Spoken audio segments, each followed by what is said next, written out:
में आज के इस एडिप योजना एवं राष्ट्रीय वयोश्री योजना से लाभान्वित होने वाले हमारे सभी दिव्यांगजनों एवं वरिष्ठ नागरिकों के इस कार्यक्रम में मंच पर हमारे बीच में उपस्थित हैं, जिनके द्वारा इस कार्यक्रम का आयोजन किया गया। महीनों पहले से जिसकी तैयारियां की गई,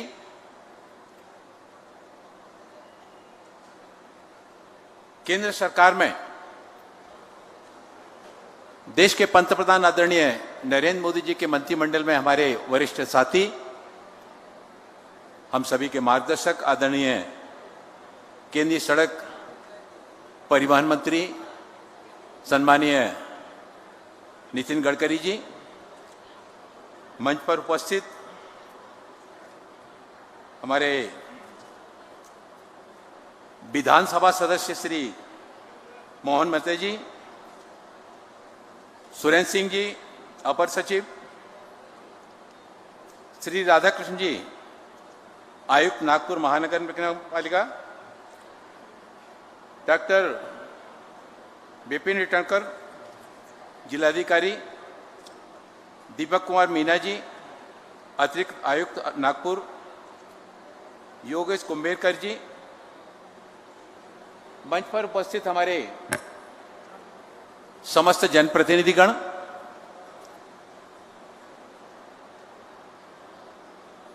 हमारे एलिम्को के सामाजिक न्याय अधिकारिता मंत्रालय के साथी अधिकारीगण, मैं क्षमा चाहता हूं, हमारे माननीय विधायकगण भी यहां पर उपस्थित होंगे और मैं लेट आया, इस कारण से परिचय नहीं हो पाया, इसलिए मैं विनती आपसे विनम्रता पूर्वक आपसे क्षमा चाहता हूं। आप सबका भी मैं अभिनंदन करता हूं। और यहां पर उपस्थित नागपुर के शहरी एवं ग्रामीण क्षेत्रों के दूर दूर अंचलों से आए हुए हमारे सभी वरिष्ठ नागरिकगण, दिव्यांगजन, प्रिंट मीडिया, इलेक्ट्रॉनिक मीडिया के सभी हमारे साथी मित्रगण, आज मुझे इस कार्यक्रम में शामिल होने पर अपार प्रसन्नता का अनुभव हो रहा है। मैं पहले तो आपसे अपनी बात प्रारंभ करने के पहले क्षमा चाहता हूं कि मैं आपके बीच में कार्यक्रम में विलंब से पहुंचा। आधा घंटे तक तो हवाई जहाज ऊपर ही घूमता रहा और एक मीटिंग में व्यस्तता होने के कारण हम लोग यहां पर लेट आ पाए। लेकिन यहां आने के बाद जब मैं गेट से प्रवेश कर रहा था, मैंने देखा दूर से इतनी बड़ी संख्या में विशाल संगम यहां पर एकत्रित हुआ है। लोग मन में एक आशा और विश्वास का भाव लेकर यहां पर आए। 2014 के बाद आदरणीय नरेंद्र मोदी जी के प्रधानमंत्री बनने के बाद समाज जीवन के विभिन्न क्षेत्रों में समाज के हर वर्ग के लिए, हर तबके के, उनके भलाई के लिए, उनके विकास के लिए न केवल योजनाएं बनाई गई, बल्कि योजनाओं का क्रियान्वयन जमीनी धरातल पर आज क्रियान्वित होते दिख रहा है। और यही कारण है कि हमारे वरिष्ठ मंत्री आदरणीय नितिन गडकरी जी के द्वारा जब नागपुर में वरिष्ठ नागरिकों के लिए और दिव्यांगजनों के लिए सहायक उपकरणों के इस वितरण का यह कार्यक्रम जब बनाया गया, काफी पहले से इसके लिए तैयारियां भी की गई। कई स्थानों पर इसके लिए कैंप लगाए गए। उस 27 फरवरी से लेकर 27 मई तक विभिन्न स्थानों पर जो शिविर लगे, परीक्षण शिविर लगे, उनमें 35,136 वरिष्ठ नागरिक और दिव्यांगजनों की पहचान की गई, जिसमें राष्ट्रीय वयोश्री योजना के अंतर्गत 27,356 सीनियर सिटीजन और एडिप योजना के अंतर्गत 7,780 दिव्यांग लाभार्थियों को चिन्हित किया गया, जिनको अलग अलग तरह के सहायक उपकरणों का वितरण किया जाना है। इन सहायक उपकरणों के माध्यम से जहां ये कोई लाभार्थियों को उनके जीवन में स्वावलंबन का भाव लाने के लिए, उद्देश्य को पूरा करने के लिए इस योजना को आगे बढ़ाया जा रहा है, बल्कि वो समाज की मुख्य धारा में जुड़कर वो दूसरों के ऊपर निर्भर न रहकर अपने आप को भी स्वावलंबी बनाना है, परिवार के लिए भी स्वावलंबी बनाना है। मैं एक छोटा सा उदाहरण आपको देना चाहता हूं। सोशल मीडिया पर एक समाचार आया, बिहार में जमुई गांव है। उस जमुई गांव में एक बालिका अपने गांव से, उसका स्कूल दूर था, वो पढ़ने के लिए जब जाती थी उसका केवल एक ही पैर था, घुटने के ऊपर का हिस्सा नहीं था। एक पैर से वो अपनी साथी छात्राओं के साथ में उचक उचक कर वो दूर तक स्कूल जाती थी। जब सोशल मीडिया पर यह समाचार आया, मैंने उसको देखा, तुरंत अपने विभाग के अधिकारियों को निर्देशित किया कि आप शीघ्र बिहार जाकर उस गांव में जाइए, उस बेटी को तात्कालिक रूप पर पहले उसको ट्राईसाइकिल उपलब्ध कराइए, फिर उसके पैर का नाप लीजिए। और उसका पैर का नाप लेके फिर उसको दिल्ली बुलाया गया। दिल्ली में उसको हमने 20 दिन तक वहीं रखा, उसका पैर लगाएगा, उसको ठीक तरह से जब उसको चलने का अभ्यास हो गया, बाद में उसको फिर उसके गांव वापस पहुंचाया गया। वहां से फिर जब वहां के शिक्षकों ने उस बच्ची का कि वो अपने घर से स्कूल जा रही है, बाकी छात्राओं के साथ में वैसे ही चलती हुई जा रही है, वो पैर, उसका जो कृत्रिम पैर लगने के बाद दोनों पैरों से चलकर जा रही है, न केवल जा रही पढ़ाई कर रही है, बल्कि बच्चे क्लास में नाच रहे हैं और वो बेटी उन बच्चों के साथ में वैसे ही नाच रही थी। सामाजिक न्याय अधिकारिता मंत्रालय के माध्यम से समाज के सबसे अंतिम छोर पर जो व्यक्ति खड़ा है, पंडित दीनदयाल उपाध्याय जी के अंत्योदय की अवधारणा को पूरा करने के लिए सामाजिक न्याय अधिकारिता मंत्रालय और हमारा पीएचयू एलएम को, जहां पर इस तरह के सहायक उपकरणों का निर्माण का कार्य किया जाता है, लगातार इस बात के लिए प्रयत्नशील रहता है कि हमारे देश में जो इस तरह के दिव्यांगजन हैं या सीनियर सिटीजन हैं, कैसे सरकार की योजना का लाभ उन तक पहुंचाकर उनके जीवन में आत्मनिर्भरता का, स्वावलंबन का भाव कैसे लाया जाए। और आज का यह शिविर इस दिशा में एक मील का पत्थर साबित होने वाला है। मैं नागपुर क्षेत्र के आए हुए सभी दिव्यांग भाइयों बहनों को, अपने सीनियर सिटीजन को, ये जो पहल हुई है, पूर्व में भी आदरणीय गडकरी जी के द्वारा इस तरह के कार्यक्रमों को लगातार किया जाता रहा है, आगे भी निरंतरता के साथ में यह काम जारी रहेगा।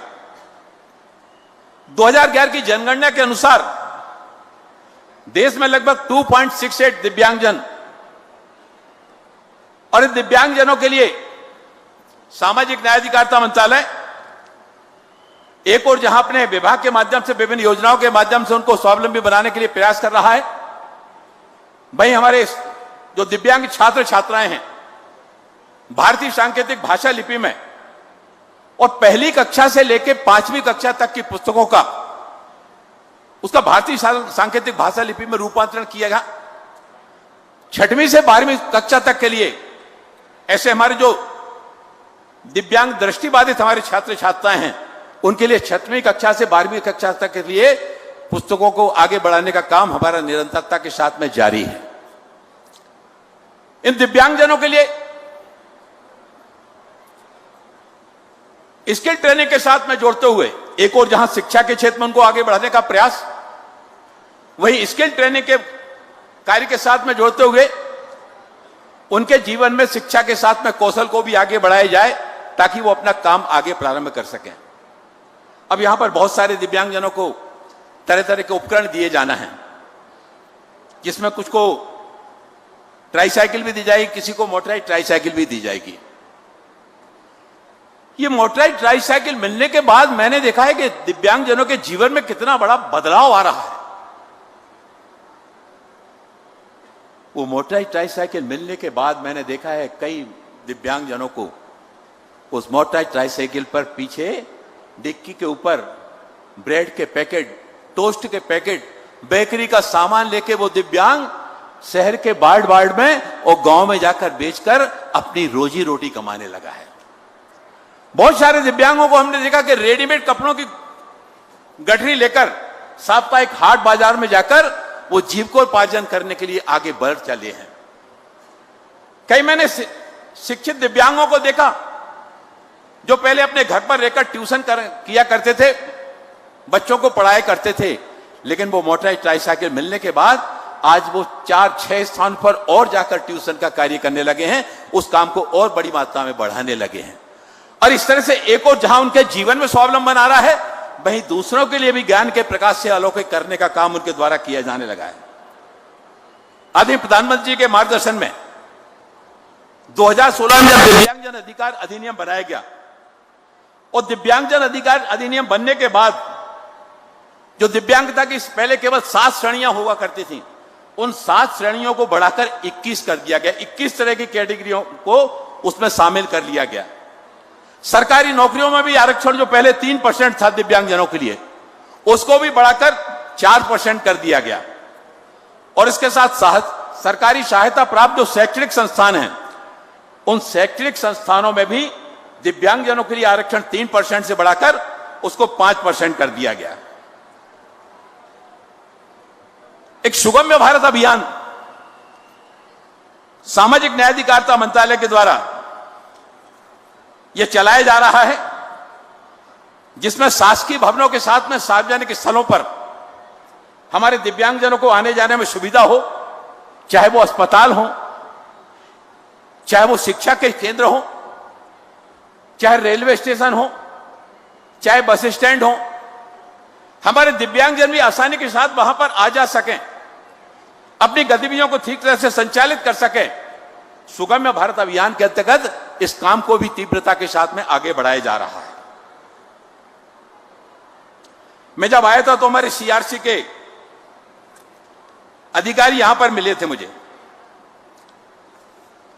जब यह जानकारी मिली कि सीआरसी का यहां पर संचालन हो रहा है, मैंने कहा आज तो हम विलंब से आए हैं और एक कार्यक्रम के लिए आदरणीय नितिन गडकरी जी के आदेश पर उन्होंने कहा कि आना ही है। और अगर मैं आदरणीय गडकरी जी के इस कार्यक्रम में अगर नहीं आता तो नागपुर के इतने बड़े हमारे दिव्यांगजनों और हमारे सीनियर सिटीजन के दर्शन करने का और उनकी सेवा करने का सौभाग्य शायद इससे मैं वंचित रह जाता। और इसलिए मैं अपने आप को बड़ा सौभाग्यशाली मान रहा हूं और धन्यवाद देना चाहता हूं आदरणीय गडकरी जी का, जिन्होंने एक बहुत अच्छे कार्यक्रम में और यहां पर मुझे आने के लिए न केवल अवसर प्रदान किया, बल्कि इस कार्यक्रम के माध्यम से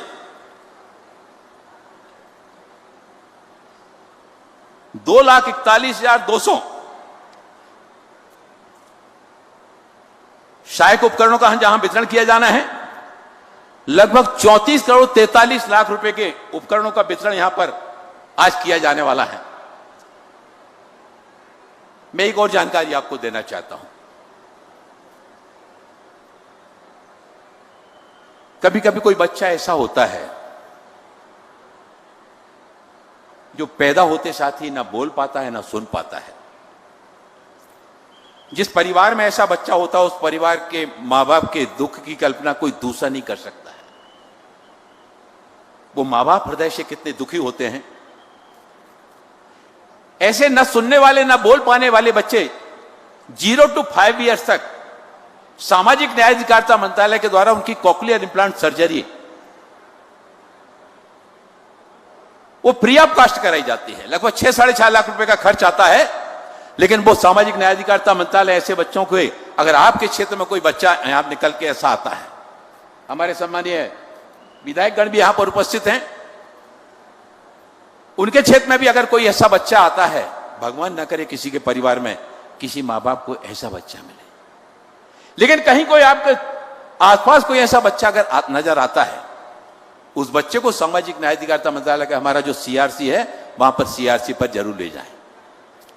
उस बच्चे का परीक्षण करके उसको मुंबई या जो चिन्हित अस्पताल हैं वहां उसका सर्जरी कराकर हम उसके जीवन में सुगमता लाना चाहते हैं। अभी तक सामाजिक न्याय अधिकारिता मंत्रालय ने लगभग 4000 ऐसे बच्चों की सर्जरी कराई और वो बच्चे बोल भी रहे हैं और सुन भी रहे हैं। पिछले दिनों में मैं कानपुर गया था। कानपुर में मैंने ऐसे बच्चों को बुलाया था और वहीं से मुंबई में जो हमारा अली यावर जंग है, हमारा एक इंस्टीट्यूट है, नेशनल इंस्टीट्यूट सामाजिक न्याय अधिकारिता मंत्रालय का, अली यावर जंग में भी हमने ऐसे बच्चों को और उनके पेरेंट्स को बुलाया था। मैं कानपुर से बात कर रहा था, वर्चुअल के माध्यम से मैं वहां बात कर रहा था। कानपुर में भी बच्चे बुलाए थे, मुंबई में भी बुलाए थे। एक बच्चा बहुत उत्साह के साथ में भागदौड़ कर रहा था। मैंने उस बच्चे का नाम पूछा, उनकी मां उनके पिताजी सामने बैठे हुए थे। मैंने पूछा, बहन जब आपका बच्चा पहली बार ऑपरेशन होने के बाद, ये कॉक्लियर इंप्लांट सर्जरी होने के बाद जब आपका बच्चा पहली बार बोला था तो क्या शब्द बोला था और आपने कैसा अनुभव किया था? वो बहन कुछ क्षण के लिए बिल्कुल चुप रह गई, उसके शब्द नहीं निकल रहे थे। फिर उसके बाद उस बहन ने कहा कि मेरे बच्चे ने जब पहली बार कॉक्लियर इंप्लांट सर्जरी होने के बाद जब हम लोग उससे मिलने के लिए गए और उस बच्चे ने जब पहली बार पापा कहा तो बोले हमारे इस बच्चे के पापा की आंखों से और हमारी आंखों से इतनी देर तक आंसू बहते रहे।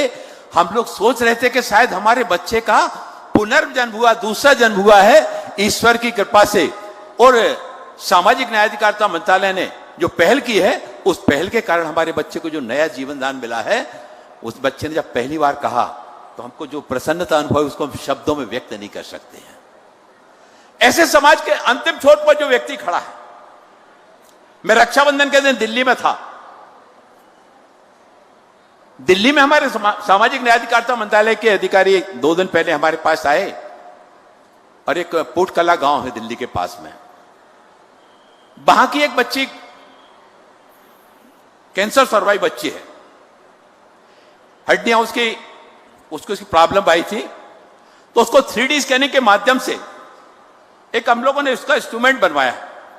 पहले जो लगाया जाता था वो काफी वजन का था, लेकिन अब उसको काफी लाइट वेट का। यह तय हुआ, अधिकारियों ने बोला कि सर उसको बुलाते हैं, आप क्या बुलाते हैं उसको, ये उसको प्रदान करेंगे। मैंने कहा नहीं, मैं ये इंस्ट्रूमेंट लेकर उस बेटी के घर जाऊंगा। मेरे साथ कौन अधिकारी चल रहा है? आपको चलना है तो चलिए, नहीं तो मैं लेकर जाऊंगा। सारे अधिकारियों ने कहा कि नहीं, हम चलेंगे। हम लोग सुबह जब उस बेटी के घर पहुंचे, उस परिवार के, उस बेटी के मां बाप के और परिवार के सदस्यों का खुशी का ठिकाना नहीं। पूरी बस्ती इकट्ठी हो गई और बोले कि हम पहली बार देख रहे हैं कि कोई केंद्र सरकार का मंत्री इस तरह की पहली चीज 3D स्कैनिंग प्रिंटिंग के माध्यम से, और ये आपने जो बनवाया है उपकरण, ये उपकरण पहली बार बनने पर हमारी बच्ची को पहला उपकरण प्रदान किए जाने के लिए केंद्र सरकार के मंत्री हमारे घर पर आई है, हमारे लिए बहुत बड़ी प्रसन्नता की बात। उस बेटी ने कहा कि सर हम आपको राखी बांधना चाहते हैं। मैंने कहा बेटी बांध दो। उस बेटी ने राखी बांधी। राखी बांधने के बाद मैं चला आया, उसको उपकरण पहनाया, उसने पहनकर उसको बहुत अच्छा लगा, काफी कंफर्टेबल लगा। उसने कहा ये बहुत लाइट वेट है और बहुत सुविधाजनक है, मुझे बहुत अच्छा लगा ये। बाद में फिर अपना उसने वीडियो बनाकर सोशल मीडिया पर डाला। सोशल मीडिया पर डाला तो जिस परिवार में मैं गया था, ये देश के पंतप्रधान आदरणीय नरेंद्र मोदी जी की सरकार है, जो समाज के हर वर्ग हर तबके के लिए वैचारिक प्रतिबद्धता से ऊपर उठकर जो नीडी लोग हैं, उन नीडी लोगों तक समाज की जरूरतों को वहां पर पहुंचाने के लिए, उनको स्वावलंबी बनाने के लिए काम करती है। मैं जिस घर में गया था वो घर आप पार्टी का समर्थक था, लेकिन इसके बावजूद उन्होंने इस बात को स्वीकार किया। उन्होंने कहा हमें इस बात को कहने में जरा भी संकोच नहीं है कि जो काम आपकी सरकार कर रही है, यह काम काफी सराहनीय है, प्रशंसनीय है। और पहला उपकरण हमारे घर में हमारी बेटी को लगने के लिए आया, इसको लेकर हमको और भी ज्यादा खुशी की बात है। आदरणीय नितिन गडकरी जी के द्वारा इस क्षेत्र में लगातार जिस तरह से हमारे दिव्यांगजनों के जीवन में स्वावलंबन लाने के लिए जो काम किया जा रहा है, हमारी भारतीय जनता पार्टी की आदरणीय नरेंद्र मोदी जी की सरकार का मूल मंत्र है अंत्योदय। अंत्योदय देना है, सबसे आखिरी पंक्ति के अंतिम व्यक्ति तक का भी उदय कैसे करना। हमें ऐसे लोगों को ढूंढना होगा, ढूंढकर उनकी समस्या का समाधान करने के लिए हमारे मंत्रालय को और भी अपने कदम और भी गतिशीलता से आगे बढ़ाना होंगे, जिससे वो अपने सपनों को साकार कर सकें, अपनी आकांक्षाओं को पूरा कर सकें और अपने परिवार, समाज और देश के विकास में अपना योगदान दे सकें। मैं आज के इस कार्यक्रम में जितने भी बंधु यहां पर आए, जितने भी माताएं बहनें आई, मैं उन सब से कहना चाहता हूं, इससे पहले भी सरकारें थीं, योजनाएं बनती थीं, लेकिन योजनाएं कितनी जनता तक पहुंचती थी, यह सरकार केवल योजना बनाती नहीं है, बल्कि योजना बनाने के बाद क्रियान्वित करके समाज के उन बंधुओं तक पहुंचाने में जब तक पहुंच नहीं जाता है, तब तक चैन की सांस नहीं लेती है। कल मैं दिल्ली में था, कुछ अधिकारियों के साथ बैठा था। एक अधिकारी ने बहुत अच्छी बात कही कि बहुत सारे लोग सरकारी सर्विस में आते हैं, अधिकारी बनते हैं, 25 साल 30 साल निकल जाता है, 11 बजे आना, 5 बजे चले जाना। 25 साल 30 साल के बाद सेवानिवृत्त हो गए, हाशिए लाए क्या? कुछ भी नहीं, कोई उल्लेखनीय काम नहीं किया। अरे आपने 25-30 साल का सर्विस का आपका पीरियड, भले ही आपका उतना ना रहा हो, आपका छोटा आपका कार्यकाल रहा हो, लेकिन आपने उस अल्प अवधि में अपने जिम्मेदारी के पद पर रहते हुए आपने समाज के लिए किया क्या? समाज के लिए आपने योगदान दिया क्या? वो ये अगर देखना है तो आदरणीय गडकरी जी को देखिए। पूरा देश आज सड़क परिवहन के क्षेत्र में कोई एक नाम अगर जाना जाता है तो देश का बच्चा बच्चा इस आदरणीय गडकरी जी का नाम लेता है। सत्य अटल बिहारी वाजपेयी जी ने स्वर्णिम चतुर्भुज योजना को आगे बढ़ाया था, लेकिन उस समय भी हमारी शहरी सड़कों के साथ साथ गांव तक सड़कें पहुंचना चाहिए। इस कॉन्सेप्ट को आगे बढ़ाने में आदरणीय गडकरी जी का बहुत बड़ा योगदान रहा था। और आज शहरों के साथ साथ गांव गांव तक प्रधानमंत्री ग्राम सड़क योजना के माध्यम से रक्त धमनियों का काम देश के विकास में जो हो रहा है, उसमें आदरणीय गडकरी जी का एक बहुत बड़ा योगदान है। गडकरी जी के द्वारा एक महत्वपूर्ण बात यहां पर कही गई,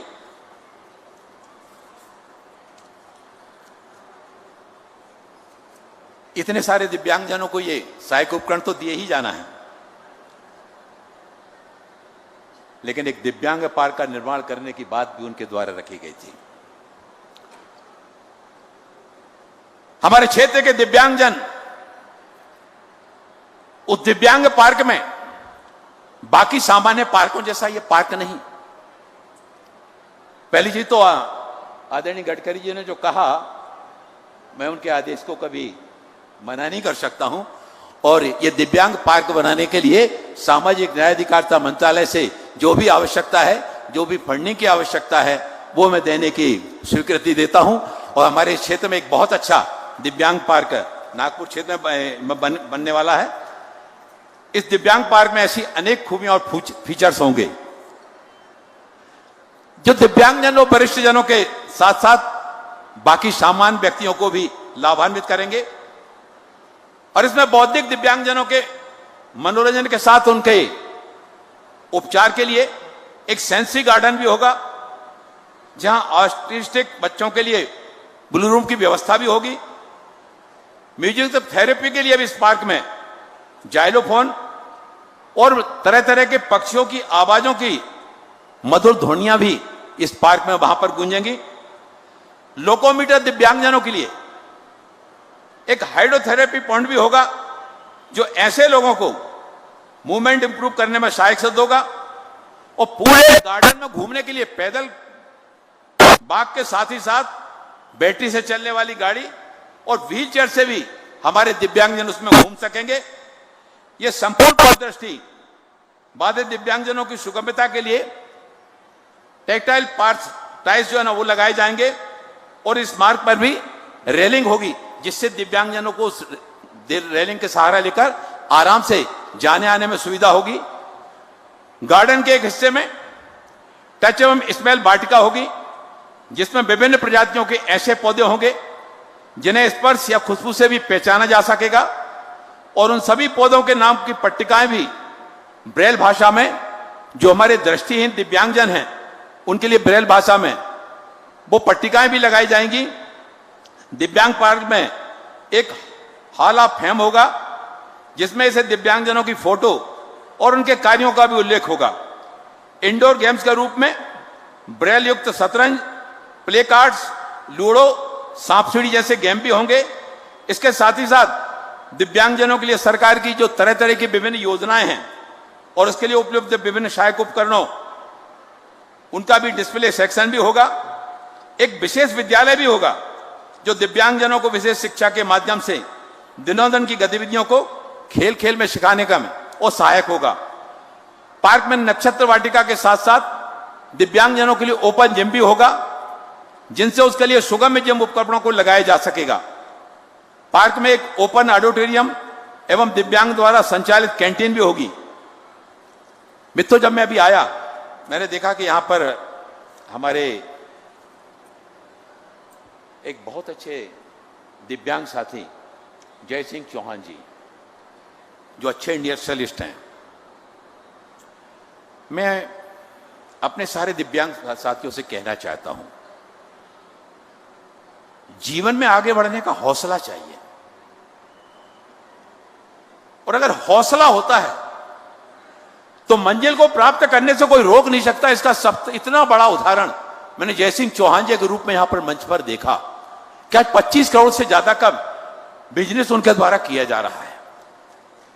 आप भी अपने आप को, आपके जीवन में भी स्वावलंबन आए, आप सामर्थ्यवान बने, आप दूसरों के ऊपर सहारा ना बने बल्कि आप दूसरों को सहारा देने वाले बने। मैंने एक घर में जाकर देखा कि जब वो ट्राई मोटर साइकिल से वो गांव-गांव में सामान बेचकर जब वो युवक अपने घर पर पहुंचा तो घर के लोगों ने उससे क्या कहा, तुम सामान मत खोलो, तुम जाकर मुंह हाथ धो, चाय पियो, ये सामान खोलकर हम लोग रख दे रहे हैं, गाड़ी को भी हम लोग रख दे रहे हैं। ये सम्मान केवल उसको व्यक्तिगत रूप से सम्मान नहीं मिला, बल्कि दूसरे दिव्यांगजनों के जीवन में एक प्रेरणा देने वाला काम है कि आप शासन की योजनाओं का लाभ लेकर आप आगे बढ़ने का प्रयास तो कीजिए। परिवार, समाज, देश सब आपके साथ में खड़ा है, आपके कदम कदम पर आपके साथ में चलने को तैयार खड़ा है। आज के इस कार्यक्रम में आप बहुत दूर दूर से आए हैं, काफी दूर दूर हमारे दिव्यांग साथियों को जाना है, हमारे सीनियर सिटीजन्स को भी जाना है। मैं आप सबके जीवन के उज्जवल भविष्य के लिए ढेरों शुभकामनाएं देते हुए और आदरणीय नितिन गडकरी जी का एक बार पुनः हृदय की गहराइयों से धन्यवाद देता हुआ कि आपने एक बहुत अच्छी पहल करके इतनी बड़ी संख्या में दिव्यांगजनों को, सीनियर सिटीजनों को ये सहायक उपकरणों का वितरण करने का एक स्थान पर जो कार्यक्रम बनाया, वास्तव में आप अभिनंदन के योग्य हैं। और इसके साथ ही साथ उनकी वो टीम, जिस टीम ने लगातार सहयोग करते हुए, संपर्क करते हुए ऐसे सारे दिव्यांगजनों को पहले परीक्षण शिविर में लाने का, फिर बाद में यहां तक लाकर उनको ये सहायक उपकरण दिलाने में सहयोग कर रहे हैं, उन सभी का भी यहां पर व्यवस्था में लगे सभी बंधुओं का, यहां पर आए सभी हमारे दिव्यांग साथियों का, सीनियर सिटीजन का, प्रिंट मीडिया, इलेक्ट्रॉनिक मीडिया के सभी साथियों का हृदय से आभार और धन्यवाद देता हुआ इन शब्दों के साथ अपनी वाणी को विराम देना चाहता हूं कि बुलंद बादों की बस्तियों को लेकर हम क्या करेंगे, बुलंद बादों की बस्तियों को लेकर हम क्या करेंगे, हमें हमारी जमी दे दो, आसमां को लेकर क्या करेंगे। बहुत बहुत आभार, बहुत बहुत धन्यवाद। बहुत बहुत धन्यवाद आपके मार्गदर्शन के लिए और आपके यहाँ पधारने के लिए।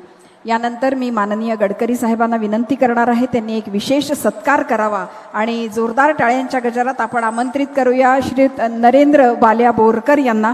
त्यांचा सत्कार साहेबांनी करावा यासाठी की हा संपूर्ण हे शिबिर जे भट सभागृहामध्ये 1.5 महिना सकाळी 9:30 पासून ते रात्री 8 वाजेपर्यंत कॅम्प चालवणं असो किंवा सगळ्यांच्या सोबत जाऊन भेटणं असो, बोलणं असो, आणि आज हा रेशीम बागमधला इथला कार्यक्रम 15 दिवसापासून लगातार मेहनत करणारे नरेंद्र बाल्या बोरकर यांचा जोरदार टाळ्यांच्या गजरात आपण सत्कार करूया आणि माननीय गडकरी साहेबांच्या हस्ते त्यांचा सत्कार, प्रचंड काम करत हे शिबिर आता त्यांच्यामुळे या ठिकाणी आपलं संपन्न होतंय. आणि यानंतर मी माननीय गडकरी साहेबांना विनंती करते त्यांनी आपल्या सगळ्यांना मार्गदर्शन करावं.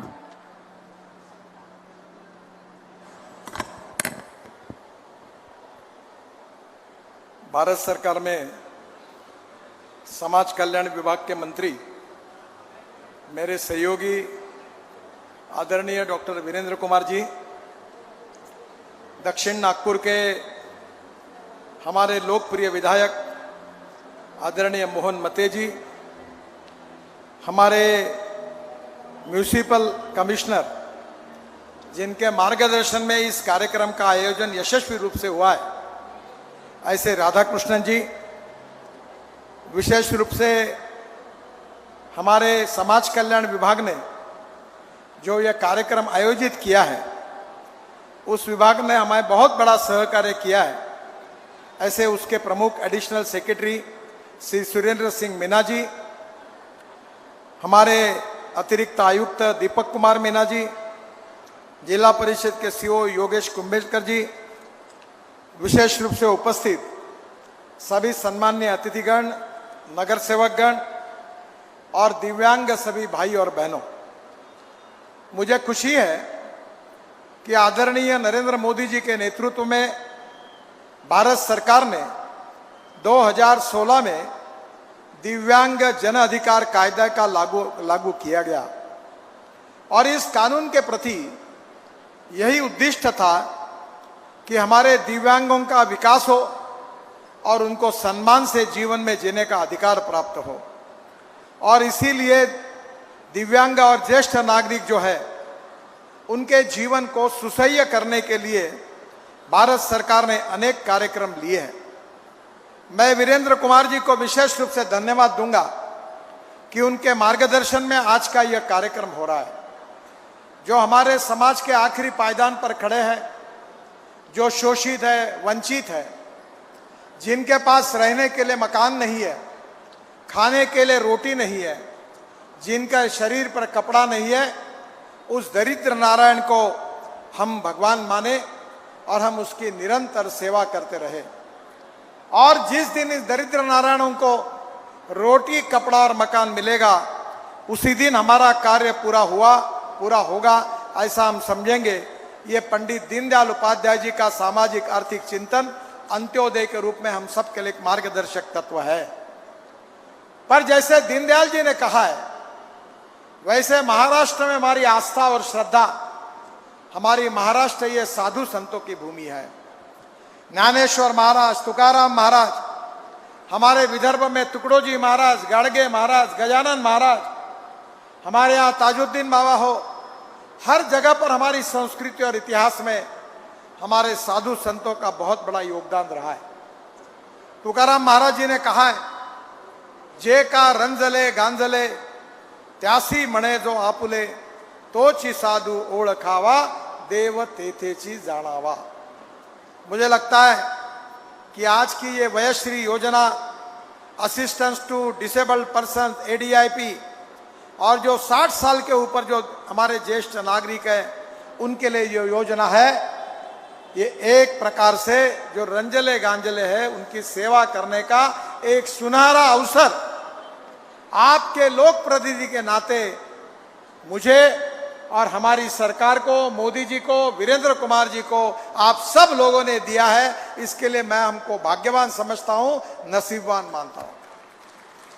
और आपका आशीर्वाद, आपकी शुभकामनाएं ही हमें जीवन में शक्ति देती रहेगी. बहनों और भाइयों, हमने 27 फरवरी से 23 अप्रैल 22 तक सब ज्येष्ठ नागरिकों और दिव्यांगों के लिए जांच शिविरों का आयोजन किया गया था. इसमें नागपुर शहर में 28,000 और ग्रामीण में 8,000, ऐसे 36,000 लोगों की जांच हुई और उसमें से करीब 2,41,000 विविध प्रकार के उपकरण और साहित्य वितरित होने वाले हैं। अब इसका रजिस्ट्रेशन अभी भी चालू है, यह संख्या बढ़ रही है। आधार कार्ड के आधार पर उनको वो भी आज भी अवसर प्राप्त हो रहा है। ये 40 करोड़ रुपए का साहित्य आज हमारे ज्येष्ठ नागरिक और दिव्यांगों को मिल रहा है। एक प्रकार से ये देश के इतिहास में ये सबसे पहला कार्यक्रम है कि जितने इतनी बड़ी संख्या में इसका आयोजन हुआ है। मैं समाज कल्याण विभाग के मंत्री आदरणीय वीरेंद्र कुमार जी को, उनके सचिव, उनके जॉइंट सेक्रेटरी और उसमें उनके सभी मंत्रालय के अधिकारियों को, हमारे म्यूनिसिपल कमिश्नर राधाकृष्णन जी, उनके नेतृत्व में सभी महानगर पालिका के अधिकारीगण और विशेष रूप से हमारे विधायक मोहन मते और उनके मार्गदर्शन में हमारे जो नगर सेवक है, विशेष रूप से उन्होंने घर घर जाकर ये काम किया है। वो दिव्याताई गुरडे, रूपाली ठाकुर, स्नेहल बिहारे, स्वाति आखतकर, मंगला खेकरे, उषाताई पायलट, कल्पना कुंभलकर, भारती लेंडे, विद्या मडावी, लीलाताई हाथीवेड, वंदना भगत, रीता मुळे, राजेंद्र सोनकुसरे, पिंटू झलके, नागेश सहारे, भगवान मेंढे, अभय गोटेकर, नागेश मानकर, दीपक चौधरी, नीताताई ठाकरे और देवेंद्र दस्तुरे। ये दक्षिण नागपुर के प्रमुख लोगों को भी विशेष रूप से धन्यवाद दूंगा कि इन्होंने घर घर जाकर दिव्यांगों को लाया, उनको पहुंचाया, उनकी सेवा की, उनके नाम रजिस्टर किए और उनको सहयोग किया। इसलिए उनको भी आपकी ओर से बहुत बहुत धन्यवाद देता हूं। अभी आपके सामने विशेष रूप से हमारे जो दिव्यांग के क्षेत्र में हमारे प्रमुख कार्यकर्ता है चौहान जी, जो 25 करोड़ का उद्योग चलाते हैं। मैंने अभी मंत्री जी को बताया कि उनके फैक्ट्री को आग लग गई, फैक्ट्री बर्बाद हो गई, पर वो रोए नहीं, मेरे पास आए। हमने सब कोशिशें की, बैंक को फिर से लोन देने के लिए बाध्य किया और संकटों पर मात करके एक दिव्यांग व्यक्ति 25 करोड़ का धंधा कर रहा है और खड़ा किया उनके विश्वास के साथ। उनको मैंने इसलिए बोलने के लिए कहा था कि उनके तरफ देखकर आपके मन में आत्मविश्वास पैदा हो, आपके मन में कामयाबी के लिए एक महत्वाकांक्षा पैदा हो। और वो गाना था ना, हम होंगे कामयाब एक दिन, उसी प्रकार से हम हमारे जीवन में यशस्वी होंगे। इसी भाव से आज का यह कार्यक्रम हुआ है।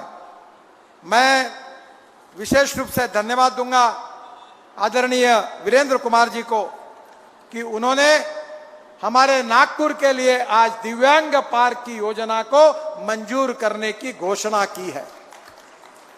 यह महाराष्ट्र का पहला दिव्यांग पार्क है। उसमें आनंद भी होगा, मनोरंजन भी होगा, प्रशिक्षण भी होगा, ब्रेन लिपि भी होगी, सब प्रकार की सुविधा होगी। सुबह जाएंगे तो शाम तक दिव्यांग वहां खेलेंगे, नाचेंगे, सीखेंगे, पढ़ेंगे, आनंद लेंगे। ऐसा दिव्यांग पार्क का डिजाइन तैयार हुआ है और मुझे विश्वास है कि वीरेंद्र कुमार जी की घोषणा के बाद आने वाले 2-3 महीने में हमारे नागपुर इंप्रूवमेंट ट्रस्ट के चेयरमैन हमारे जो है उनको ये काम दिया जाएगा। और निश्चित रूप से हमारे कृष्णाबाबू खोपड़े जो पूर्व नागपुर के विधायक है, जो लता मंगेशकर जी का गार्डन है उसके बाजू में जो जगह खाली है, वहां इस दिव्यांग पार्क का काम निश्चित रूप से शुरू होगा। इसकी भी मुझे बहुत खुशी है। मैं वीरेंद्र कुमार जी को बहुत बहुत धन्यवाद देता हूं। इस पार्क में सेंसरी गार्डन, ऑटिस्टिक लड़कों के लिए blue room, textile pathways, touch and smell garden, open gym, खुला ऑडिटोरियम और जगह प्रसिद्ध दिव्यांगों ने किए हुए कार्य का दर्शन, hall of fame, hydrotherapy pond, Braille slate और कैंटीन, ये सब अत्याधुनिक सुविधा की व्यवस्था होने वाली है। मुझे बहुत खुशी है कि ये योजनाएं आपके जीवन को बदल देगी। आज जो भी साहित्य मिल रहा है वो आपके जीवन को बदल देगा। मुझे याद है कि WCL के मदद से मैंने 90 लोगों को जर्मनी से लाकर पाए लगाकर दिए थे। जो स्ट्रेचर पर आए थे, जो खड़े नहीं हो सकते थे, वो बुलेट चलाने लगे, वो दौड़ने लगे, वो कबड्डी खेलने लगे, वो फुटबॉल खेलने लगे। और मेरे आंखों से जब मैंने उनको देखा तो उनके चेहरे पर समाधान था, आनंद था। वो देखकर मुझे सबसे ज्यादा खुशी हुई और मैंने कहा मुझे जीवन के सबसे बड़े खुशी का आनंद मिला कि इनके चेहरे का हास्य देखकर। और इसलिए मुझे खुशी है कि आज के कार्यक्रम से आपके मन में भी निश्चित रूप से समाधान आएगा। और एक घोषणा मैं करना चाहता हूं कि हमने नागपुर में जगत विख्यात म्यूजिकल फाउंटेन बनाया है। इस फाउंटेन में फ्लोटिंग प्लेटफॉर्म पर वर्ल्ड का सबसे ऊंचा 60 मीटर तक जाने वाला पानी का फवारा है। यह फाउंटेन जो है वो संगीत पर नृत्य करने वाला है। लता मंगेशकर जी के नाम से ये हमारा म्यूजिकल फाउंटेन है। 4000 लोगों की गैलरी है। इसका संगीत AR रहमान साहब का है। इसकी कमेंट्री अंग्रेजी में अमिताभ बच्चन जी ने दी है। हिंदी की कमेंट्री गुलजार की है। मराठी की कमेंट्री नाना पाटेकर की है। इसके जो पंप है वो टर्की से लाए गए हैं। इसका जो आर्किटेक्ट है वो फ्रांस का है। और आज मैं शाम को हमारे शो के लिए वीरेंद्र कुमार जी को और समाज कल्याण के सभी अधिकारियों को आमंत्रित कर रहा हूं। और अब ट्रायल प्रोजेक्ट चालू है। वहां कम से कम 500 स्क्वायर फीट का फ्लोटिंग स्टेज बन रहा है। स्टेज के पीछे एक बहुत बड़ा इलेक्ट्रॉनिक स्क्रीन एक पेड़ के रूप में बन रहा है और दिव्यांगों के संगीत के कार्यक्रम भी वो स्टेज पर हो सकेंगे और 4000 लोग देख सकेंगे, ऐसी व्यवस्था भी है।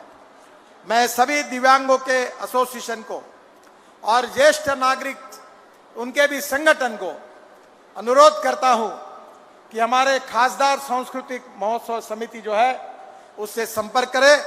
हम आपके लिए विशेष शो का आयोजन करेंगे निःशुल्क, जो आपको देखने के लिए मिलेगा। उसका भी आनंद लेने के लिए जरूर आइए, यही आपसे अनुरोध करता हूं।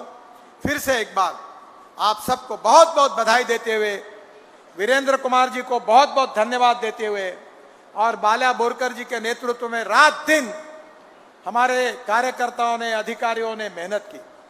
राधा कृष्णन जी के नेतृत्व में हमारे महानगर पालिका के अधिकारियों ने बहुत मेहनत की, जिसके कारण बहुत डिसिप्लिन से यह कार्यक्रम यशस्वी हुआ। हमारे सामाजिक कल्याण विभाग, विशेष रूप से ये उपकरण बनाने वाली जो संस्था है उसके MD भी यहाँ उपस्थित है।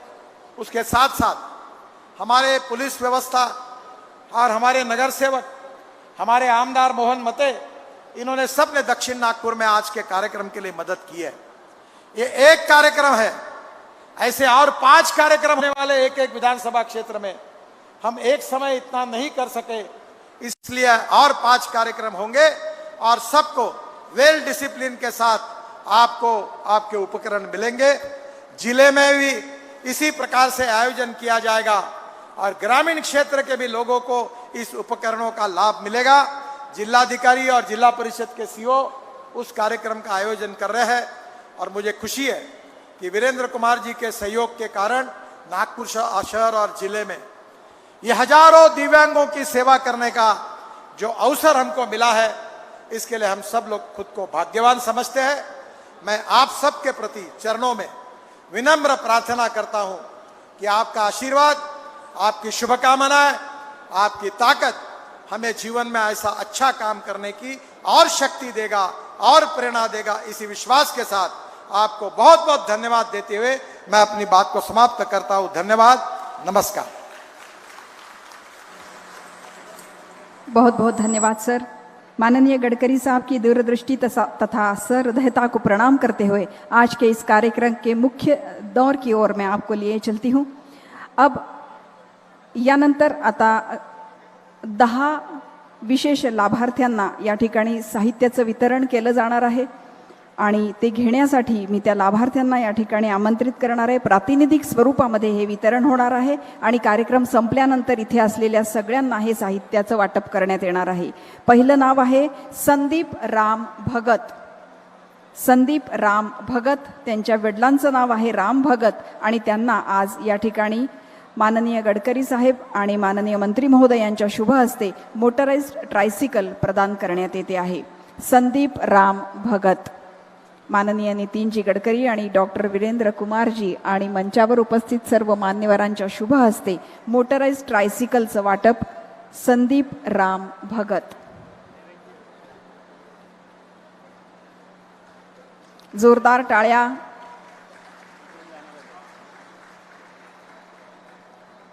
मगाशी सगळ्यांनी सांगितलं त्याप्रमाणे दिव्यांगांच्या आणि ज्येष्ठ नागरिकांच्या आयुष्यामध्ये आनंदाचे क्षण येणारा हा दिवस आहे. त्यांचं आयुष्य अधिक सुकर होणार याबाबत शंकाच नाही. यानंतर आमंत्रित करते भरत निमजे. त्यांच्या वडिलांचं नाव बाबूराव. त्यांना ट्रायसिकल देण्यात येणार आहे. भरत निमजे ट्रायसिकल प्रदान करण्यात येते. जोरदार टाळ्या आपण यांच्यासाठी पण वाजवल्या पाहिजेत. यानंतर श्री चंदनलाल श्री बाबूलाल त्यांच्या वडिलांचं नाव आहे चंदनलाल यांना व्हीलचेअर प्रदान करण्यात येते. व्हीलचेअर चंदनलाल. यानंतर श्री सहादेव यांना आमंत्रित करतोय श्रीपत राऊत. त्यांच्या वडिलांचं नाव आहे श्री सहादेव यांना चष्मा प्रदान करण्यात येतोय. श्री सहादेव यांना चष्मा प्रदान करण्यात येतोय. यानंतर चंद्रभान चारपे त्यांच्या वडिलांचं नाव श्री विजय आणि यांना कृत्रिम दात प्रदान करण्यात येत आहेत. श्री चंद्रभान चारपे.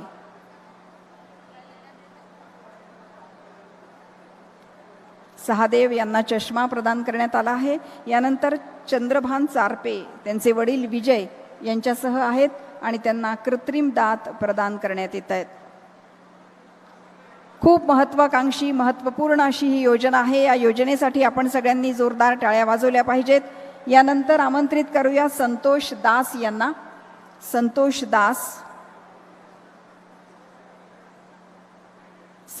दास. नीताई दास त्यांच्या वडिलांचं नाव आहे आणि त्यांना कृत्रिम पाय देण्यात येतोय. कृत्रिम पाय त्यांना देण्यात येतोय. जोरदार टाळ्या संतोष दास यांच्यासाठी आणि त्यांना शुभेच्छा.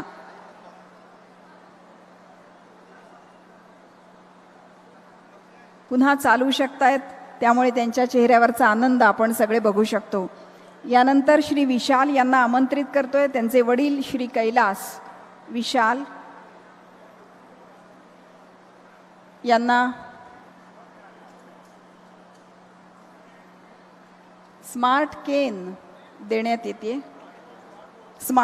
देण्यात येतोय. विशाल श्री कैलास स्मार्टफोन.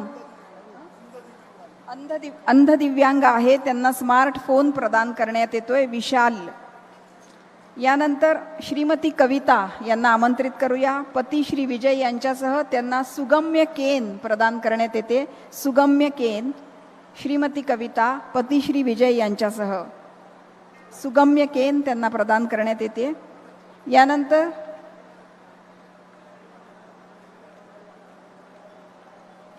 श्री भागवत यांना आमंत्रित करूया. श्री भागवत त्यांचे वडील सदाशिव त्यांना कानाचं मशीन प्रदान करण्यात येते. कान का मशीन उन्हें प्रदान किया जा रहा है. श्री भागवत इनके पिताजी श्री सदाशिव इनके साथ है. और इसके बाद आमंत्रित करती हूँ श्रीमती नर्मदा श्री आत्माराम जी के साथ हैं. श्रीमती नर्मदा श्री आत्माराम जी के साथ है. इन्हें व्हीलचेयर कमोड के साथ प्रदान किया जा रहा है. श्रीमती नर्मदा श्री आत्माराम जी के साथ है. इनको व्हीलचेयर कमोड के साथ प्रदान किया जा रहा है. जोरदार टाळ्या आपण सगळ्यांनी वाजवल्या पाहिजेत. धन्यवाद. मान्यवरांचे मनापासून आभार. आज या कार्यक्रमाला या ठिकाणी उपस्थित राहिल्याबरोबर माननीय गडकरी साहेबांचे, त्याचबरोबर डॉक्टर वीरेंद्र कुमार यांचे आम्ही मनापासून आभार मानतो. सर्व मान्यवरांचे आभार मानतो. यानंतर आपल्या सगळ्यांना मिळणारी उपकरणं मघाशी ज्याप्रमाणे सांगितलं त्याप्रमाणेच मिळणार आहेत. आपल्या सगळ्यांना विनंती आहे, कुणीही आपली खुर्ची सोडू नका. राष्ट्रगीताने आता हा उद्घाटन सोहळा संपेल. राष्ट्रगीतासाठी आपण उभं राहणार आहोत, पण त्यानंतर पुन्हा आपण आपल्या खुर्चीवरच बसायचं आहे. ज्याप्रमाणे आपल्याला सांगण्यात आलं आहे त्याप्रमाणे आपल्याला आपलं उपकरण मिळणार आहे. मी सर्व मान्यवरांना आणि इथे उपस्थित असलेल्यांना विनंती करते की राष्ट्रगीतासाठी आपण सगळ्यांनी उभं राहावं. पुन्हा एकदा मंचावर उपस्थित सर्व मान्यवरांचे आभार मानत आपण राष्ट्रगीताला सुरुवात करणार आहोत. जनगण मन अधिनायक जय हे भारत भाग्य विधाता पंजाब सिंध